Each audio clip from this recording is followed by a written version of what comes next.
Most welcome dear friends on your YouTube channel World English Study Center. Dear friends, आप सभी लोगों का world English study centre के online platform पे हार्दिक स्वागत है, अभिनंदन है।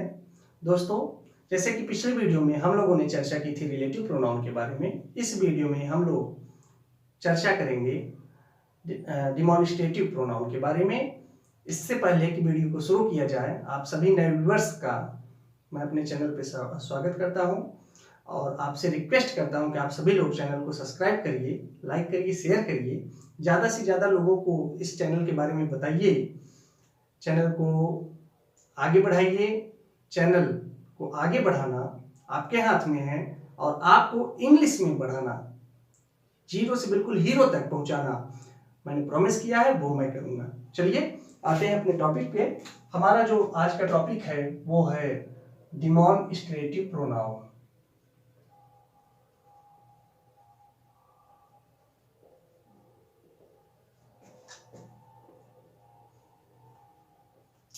डिमॉन्स्ट्रेटिव प्रोनाउन को कहते हैं संकेतवाचक सर्वनाम। ठीक है, संकेतवाचक सर्वनाम। ठीक है, डिमॉन्स्ट्रेटिव प्रोनाउन को कहते हैं संकेतवाचक प्रोनाउन, संकेतवाचक सर्वनाम।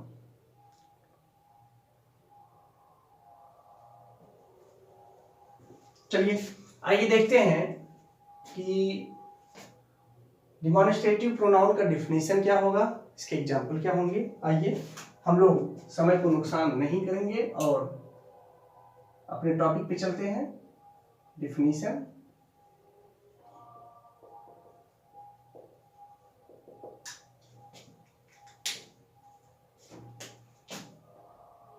इसका डेफिनेशन होगा ए प्रोनाउंस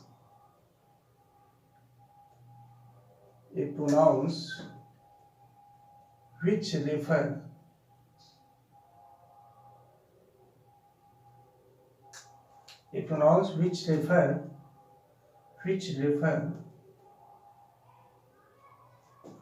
to the things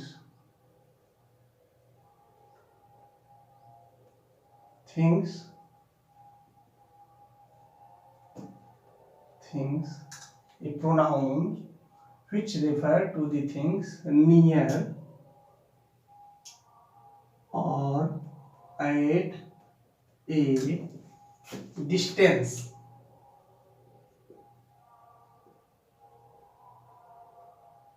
ठीक है, are called or distance are called demonstrative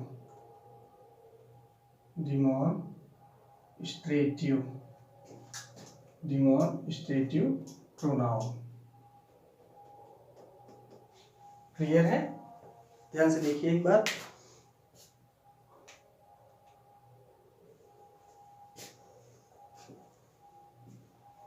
A pronouns which refer to the things near or at a distance are called demonstrative pronoun। कहने का मतलब है कि वह प्रोनाउन, वह सर्वनाम जो यह दिखाता है कि कोई वस्तु दूर है या पास है, नियर है या डिस्टेंस उसकी ज्यादा है, दूसरी जगह पे है, यानी कि आपकी या तो पास में है या तो दूर है। ठीक है, वो कहीं ना कहीं दूरी दिखाता है, डिस्टेंस को प्रदर्शित करता है।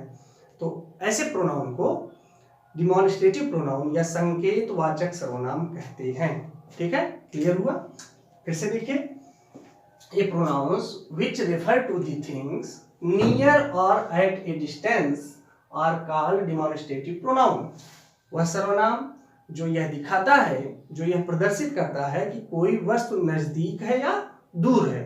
ठीक है ना, तो उसे क्या कहते हैं, वो जो है डिमॉन्स्ट्रेटिव प्रोनाउन या संकेतवाचक सर्वनाम कहलाता है। ठीक है, कहीं ना कहीं डिस्टेंस जो होगा वो प्रदर्शित करेगा। जैसे और एक चीज ध्यान दीजिए, एग्जाम्पल देख लीजिए, इसके बाद बताते हैं।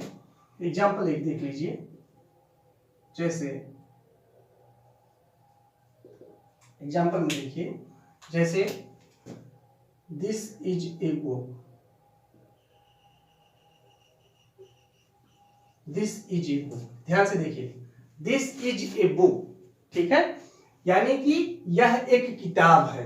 तो देखिए संकेत क्या कर रहा है कि यह एक किताब है, यानी कि किताब कहाँ है, पास में ही है। समझिए इस चीज को।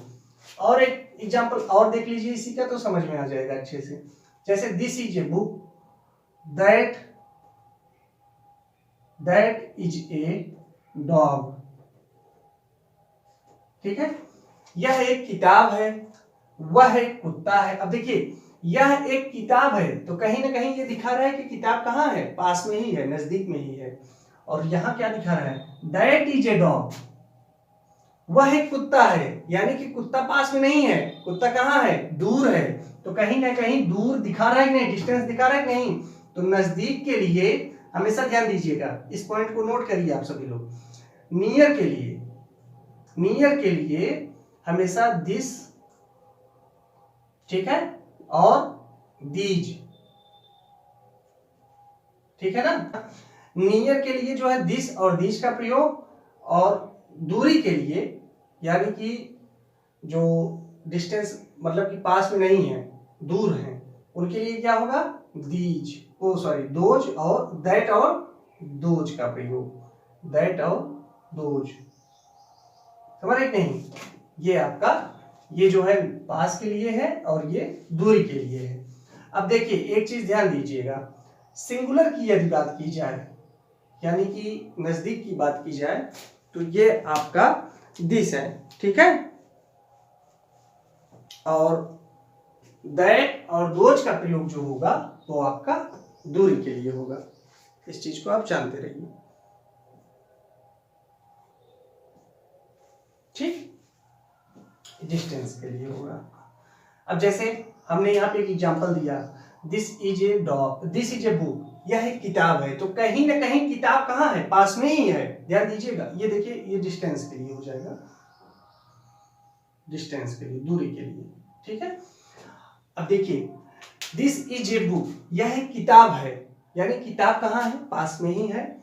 दैट इज ए डॉग, वह कुत्ता है, देखिए वह कुत्ता है यानी कहीं दूर है, पास में नहीं है। वह एक ही कुत्ता है लेकिन कहाँ है, दूर है, जानते रहिए। अब जैसे प्लूरल में आ जाइए, प्लूरल में दीज का प्रयोग होता है।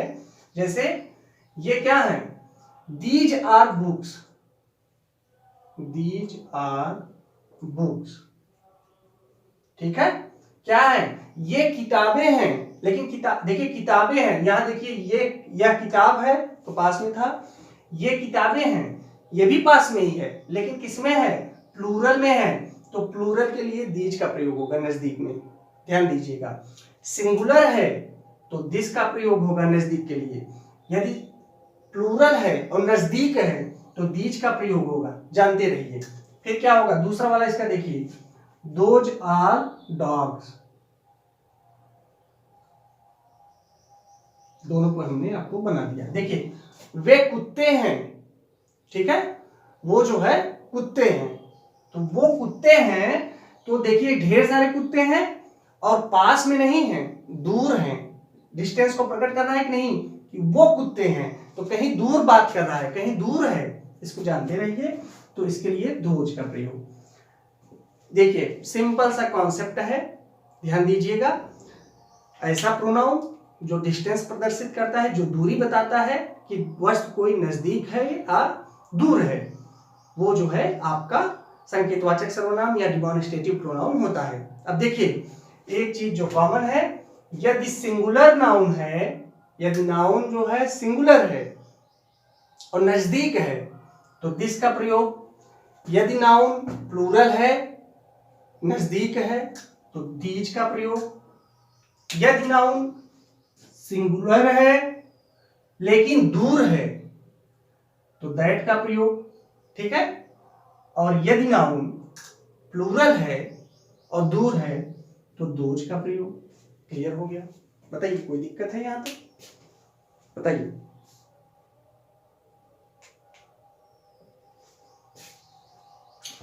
सिंपल सी बात है, सिंपल सा कॉन्सेप्ट है कि यदि सिंगुलर है नाउन और नजदीक है तो दिस का प्रयोग, यदि प्लूरल है नाउन नजदीक है तो दीज का प्रयोग, यदि सिंगुलर है नाउन दूर है तो दैट का प्रयोग, यदि प्लूरल है और दूर है तो दोज का प्रयोग। तो देखिए ये संकेतवाचक सर्वनाम हुए या नहीं हुए, दिस, दैट, दीज, दोज, समझ रहे नहीं? ये सब आपके क्या है? डिमॉन्स्ट्रेटिव प्रोनाउन है, संकेतवाचक सर्वनाम है। ये संकेत करते हैं, बताते हैं कि कोई पार्टिकुलर वस्तु जो सिंगुलर में हो सकती है या प्लूरल में भी हो सकती है, वो नजदीक है या दूर है, नियर है या डिस्टेंस है, उसकी जो दूरी है कितनी है, मतलब किस तरीके से है, कि पास में है या दूर है। इस चीज को आप जानते रहिए, समझते रहिए। यहाँ इस वीडियो में यदि आपको कोई समस्या हो, कोई कंफ्यूजन हो, कमेंट बॉक्स में कमेंट करिए, मैं आपके कमेंट को पढ़ता हूँ। और आप सभी लोगों से मैं ये रिक्वेस्ट करता हूँ कि आप सभी लोग खूब मन लगा करके पढ़ाई करिए और चैनल के बारे में ज़्यादा से ज़्यादा लोगों को बताइए, ज़्यादा से ज़्यादा लोगों को जोड़िए और अपनी तैयारी को बिल्कुल समय दीजिए, पढ़ाई पे ध्यान दीजिए। यही आपका एक ऐसा धन है जिसे ना तो कोई लूट सकता है, ना तो कोई चोरी कर सकता है। ये आपका सदैव आपके साथ रहने वाला धन है, इसको कोई भी आपसे छीन नहीं सकता है। इसको जानते रहिए। मिलते हैं हम लोग नेक्स्ट वीडियो में नए टॉपिक के साथ। तब तक आप सभी लोग व्यस्त रहिए, मस्त रहिए। God bless you all.